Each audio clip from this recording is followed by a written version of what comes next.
welcome to part 5 of our 100th episode extravaganza. This is Sean. Got Steezer. And we're joined by a special guest. So this is her 3rd time on the show. She started, the first time was way back on episode 36 of season 1. Then she was with us in season 2 on episode 33. Back then we said do it for Captain Planet with Sarah Peters. And we still are fighting for the environment 3 years later. Welcome to the show again, Assemblywoman Sarah Peters. Thank you for having me again. Welcome for being on our show again. Yeah, no, this is great. And again. The trifecta. And again. Yeah. It's funny, when we had you on last time, I did not expect that we would be speaking to you again so soon.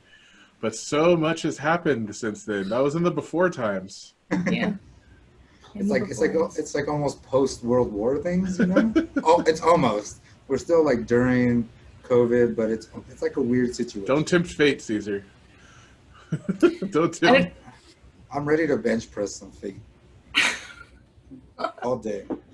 I don't know if you guys read like for pleasure so much. I haven't in a while, but then COVID hit and I have a lot more time where I'm not doing things. So I'm reading a bit more, and my go-to are fantasy and sci-fi, typically dystopian novels.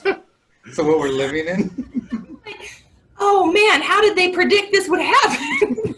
Yeah, they're not bringing you as much escape for reality as they normally do. No. I am also working from home regularly, and I'm home now. My kid is in my room here, so hey. That's totally fine, because it happens on the radio show all the time. Leia likes to barge in and say hi to Sean and listen to the beats. Yeah, the job never stops. Parenting is a job that never stops. So we understand that. Mm-hmm. I think that this has been an opportunity for me to really showcase the juggling efforts of working moms. I have a child appear in almost every Zoom meeting that I have these days. How has it been adjusting to COVID with balancing, your job, your regular job, and then obviously your responsibility to the legislation, and then also, you're a mom. Yeah. So I've got 3 kids, and 2 of them are in school. My oldest is in 2nd grade, I think. Pretty sure it's 2nd grade. My middle one. Mixed up. My middle one is in kindergarten, and my youngest is still 3, almost 4. So with the 2 who are in school, they're doing digital learning, right? So they're in school at the same time that I'm in my work day, which now never ends. It's just a continuous day of working and doing things around the house and having kids stuff happen.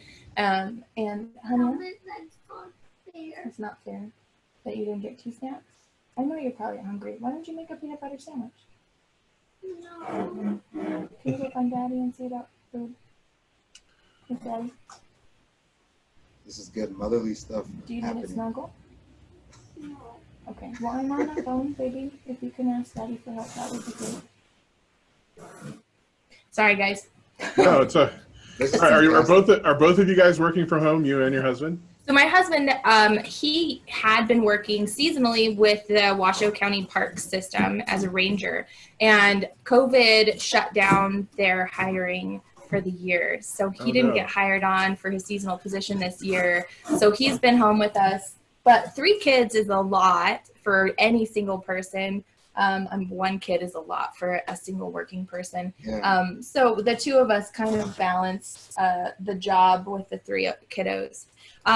Okay, so I have the kids stuff, and then I have my all day working stuff. I've got my messy desk in my closet right now because that's where I can shut the door and work quietly for a period of time during the day. The safest. Yeah. And then we had 2 special sessions. Do you want to snuggle? I cannot get up and help you right now, honey. It's not fair. You're not going into snacks, and I missed out on snacks. I know, and you also didn't eat lunch. Well, maybe you need to find some food for lunch too. Or a nap. I gotta get back to this. You probably hi can't for a say second? nap to her. No. Probably throw a fit. No. Okay. Well, I was laying in my bed earlier, and I was hoping that's what would happen. Okay, can you go find Daddy, though, baby? No. So we had 2 special sessions this summer because of COVID and because of our biannual legislative meetings where we plan the budget for 2 years in one 120-day session. And when Wow. everything looks really dismal for the second year, we were called to our first special session to try and figure out how to rebalance the budget, looking at a deficit of 1.6, I think it ended up being $1.2 billion, and while not cutting our entire budget for education. It was, that was rough. And so I had to take, that special session, I want to say it was like almost 2 weeks long. So I had to take that time off of work to be in Carson City. We had one day where we didn't do anything because we had a COVID positive in the legislative building. And so the staff, bless their hearts, oh my gosh, the most amazing staff at the legislature. They spent the day cleaning everything and like making sure all of us were safe. We had the Nevada guard come in and take our temperatures. We had I can't remember if it was who came in. I think it was the health district or DHHS, Department of Health and Human Services. They sent someone in to swab all of us for COVID to make sure we were all in the clear. But that was super stressful. Coming home that evening, I was like, should I sleep in the other room? And then, like, or your closet. Yeah, in the closet. And how isolated should I be from my children who love to climb in my lap? And then we had a second special session to deal with some of the social justice issues that have been, I don't know, bubbling to the surface of interest to people who may have previously dismissed them as not my problem. And we did some work around that, but the best piece that is coming up like this month that will affect everybody in the state of Nevada is our a pretty blanket voter right act that is allowing us to all receive our ballots by mail and allow our registrars and Secretary of State to prepare for an influx of mail-in ballots. Hi, baby. And ensuring that we have... This says, I love your birthday so much, and thank you for that. Aww. This is fantastic.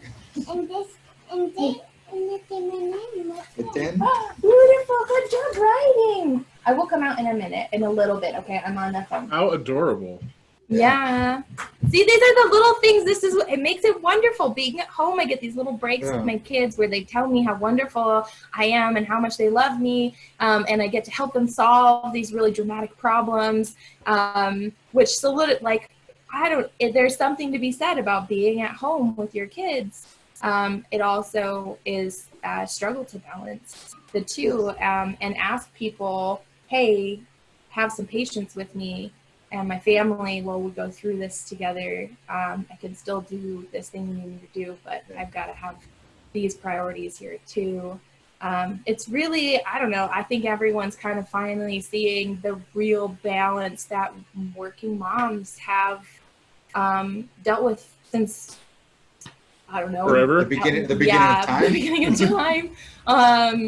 And our kids, I think it's good for them. I like my kids seeing me work, and I like them seeing me struggle, because they're struggling too, right? They're struggling to learn, they're struggling with school, they come in and I'm struggling with work, and we have like a conversation about how we have to work really hard to find these ways to do things, and that we can't focus on the struggle, that we have to focus on how do we support each other, where can I ask for help, and how can I find ways to navigate these new times. We talk a lot about how much the importance of representation is. How do you feel, as a parent who's a professional, but also you're a member of our democracy as a representative, and then you're still a mom? How does it make you feel to see them see you, doing all of these amazing things? I hope that that it gives them an idea of the kind of capacity they have as humans. That your path doesn't have to look like everybody else's, and we can break down the barriers of representation, right? Things that we think the world should look like, or ways we're kind of trained or encouraged to think about the world, the way the world looks like. Challenge those and mold it into something that works for us. I think the world is too broad to have things be so black and white and unchallenged, and to challenge the status quo and ensure that we have a diverse representation, and also an expectation of resiliency in that kind of adversity that we come across through that diverse representation. I think that I hope that that's something they carry on into their own lives.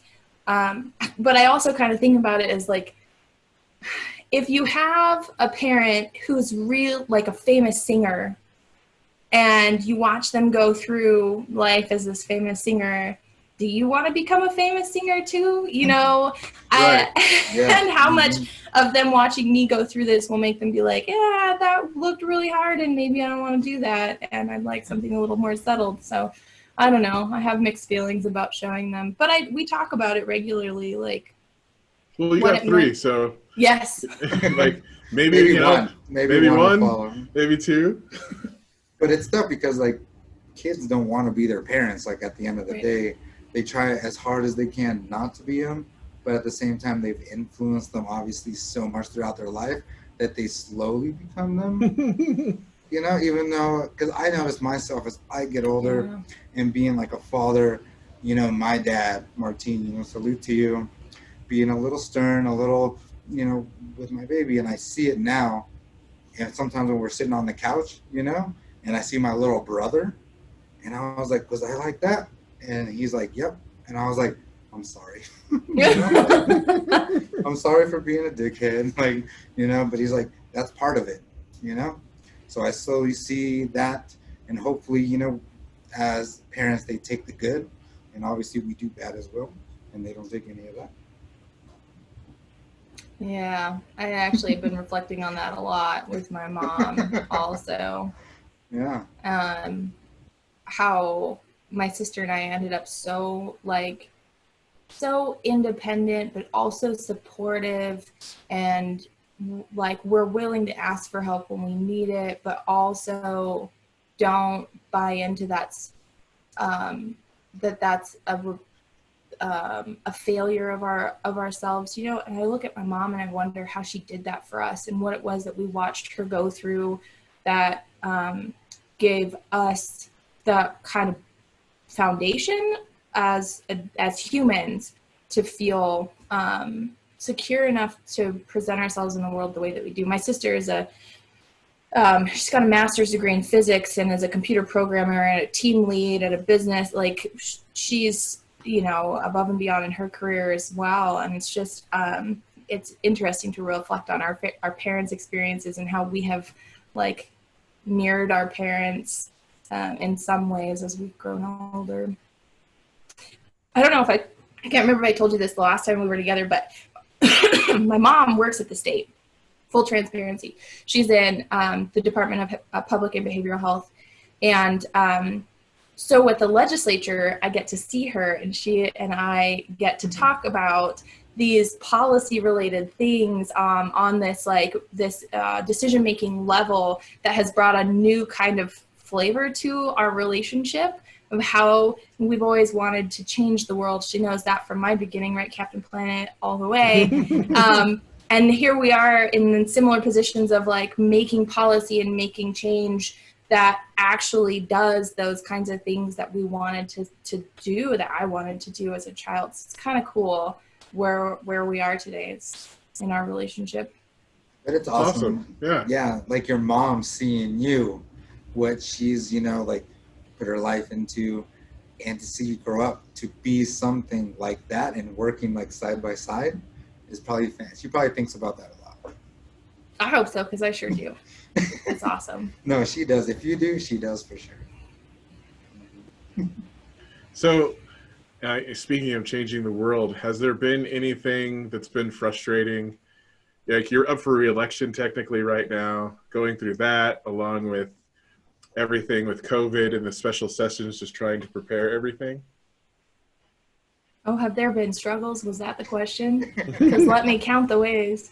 It's, I started this conversation with the spiel on every 2-year, 120-day session. It has been incredibly difficult for legislators across the country who are in irregular session years to handle COVID in our states. And right now, when COVID hit, we had no opportunity to help address the problems that our constituents were facing, except for helping to build networks of support within our communities and doing on the ground work that, for me, being a full-time environmental engineer, project manager, having 3 kids, I was not, and isolating, right? We were isolated. I was not as able to function as that networker and community base as I would have liked to have been, and how some of my colleagues in Southern Nevada have been. And it's hard to reflect on, like, the colleagues that I have who have made the most, who have been able to touch the community the most in person and make those changes with networking people to opportunities. They don't have kids at home. Some of them aren't married.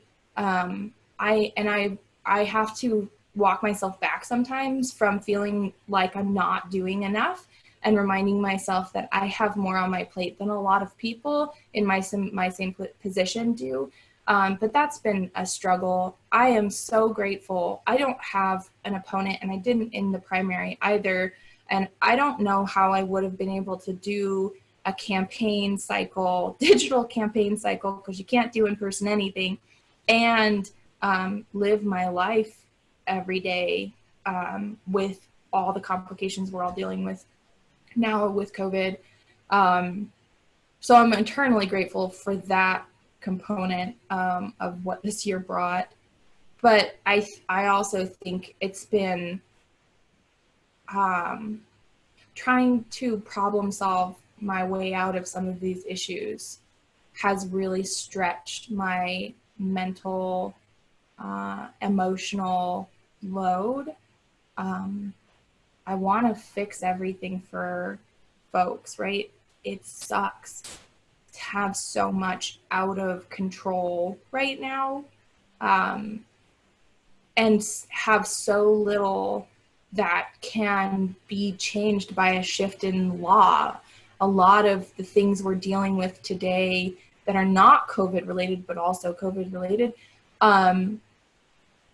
are things that require dramatic systemic shifts in how we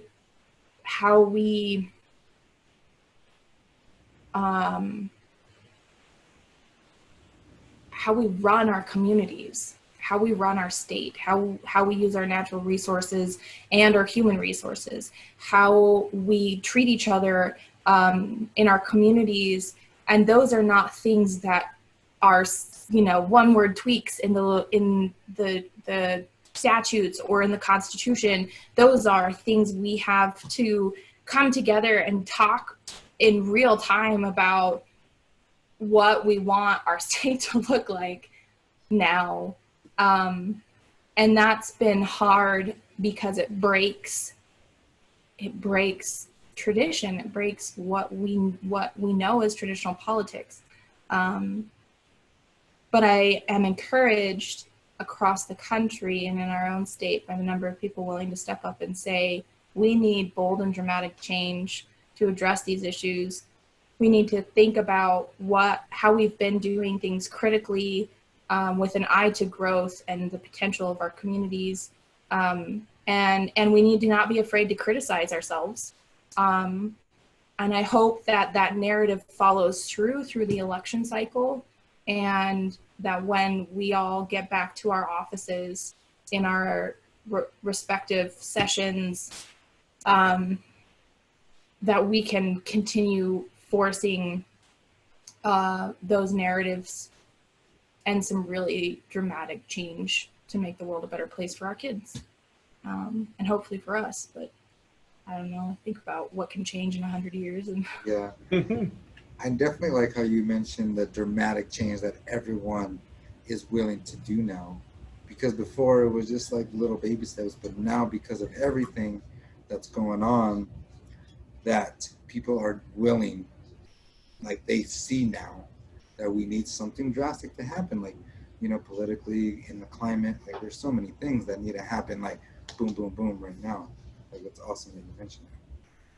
Yeah, as a leader, it's refreshing to see someone who's so self-reflective and willing to, you know, admit that their imperfections, or you know, you see the same things we do.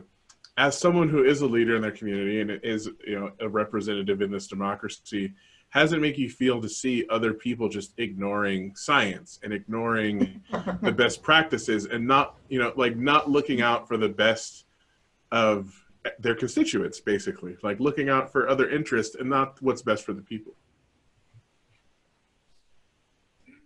it's not very bureaucratic of me to say this, but I have lost a number of friends because of this issue.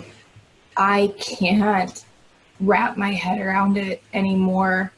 You know, I used to be able to think about, well, circumstances are different for that person. They grew up with a different narrative. But in the age of social media, in the age of the kind of public education that we should all be getting, I just can't make excuses for my colleagues and even friends who are not seeing the world as for the flaws that exist in it, and how we're not doing ourselves any favors by maintaining the status quo.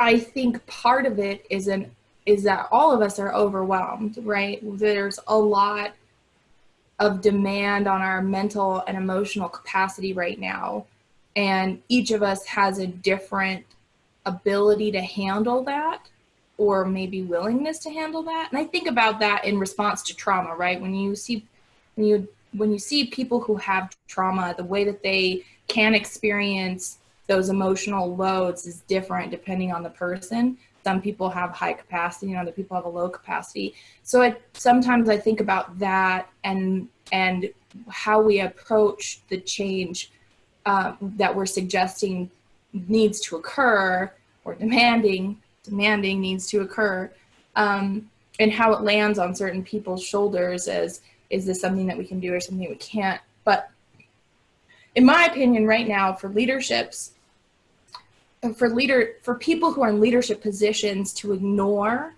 the change that needs to happen to create a baseline of equity, I can't excuse it. I just can't excuse it. And I have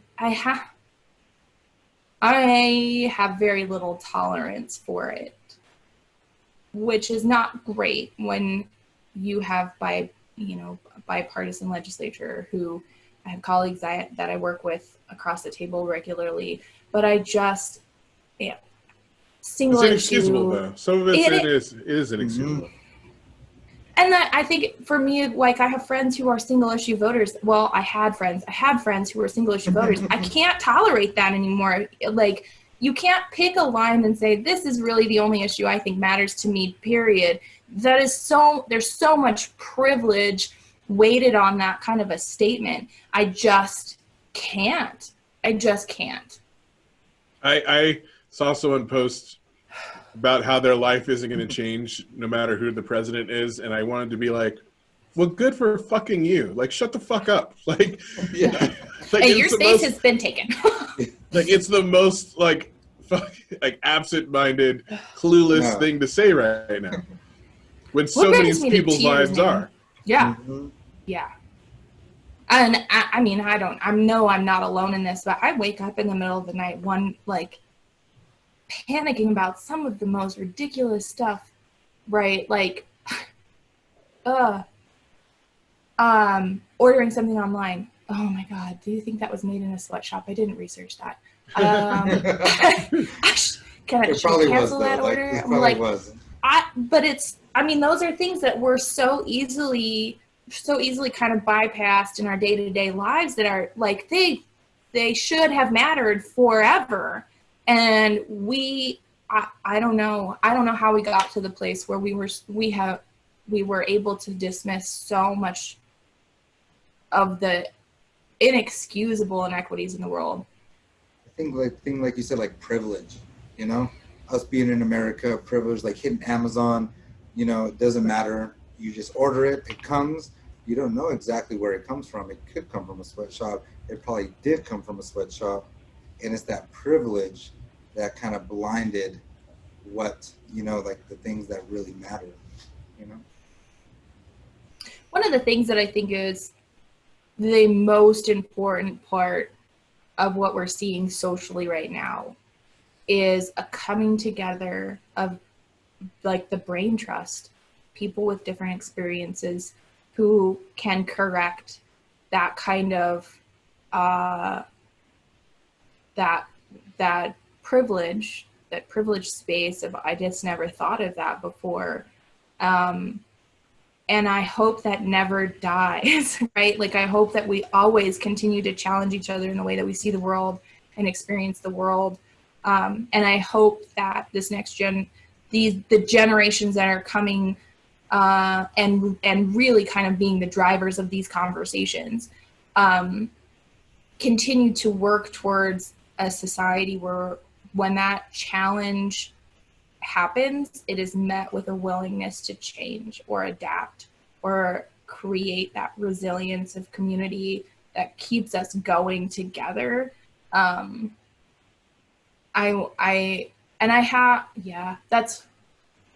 what I hope.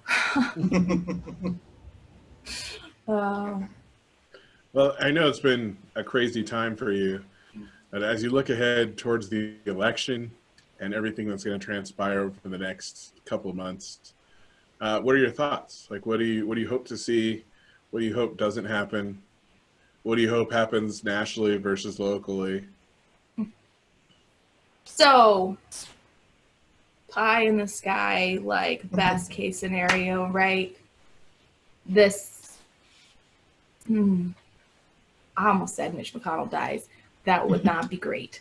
I mean, I would not be sad at all. Great for me to say that out loud, but like, okay, so Senate collapses, doesn't do anything until the election. Election happens. Trump tries to do his thing to try and retain power. It is kiboshed at every level, from the military to the states to the Congress. That he essentially makes himself like public enemy number one, gets out of the country, that we establish a Democratic Senate and Congress and president, that we can immediately, like January, 23rd or whatever, start moving on replacing some of these things that have been so destructive in place in the last 4 years. At the state level, that we get we can maintain the trifecta of Democrats in our representative seats, that we've pushed the state Senate to a 2/3 majority Democrat, and that we start passing some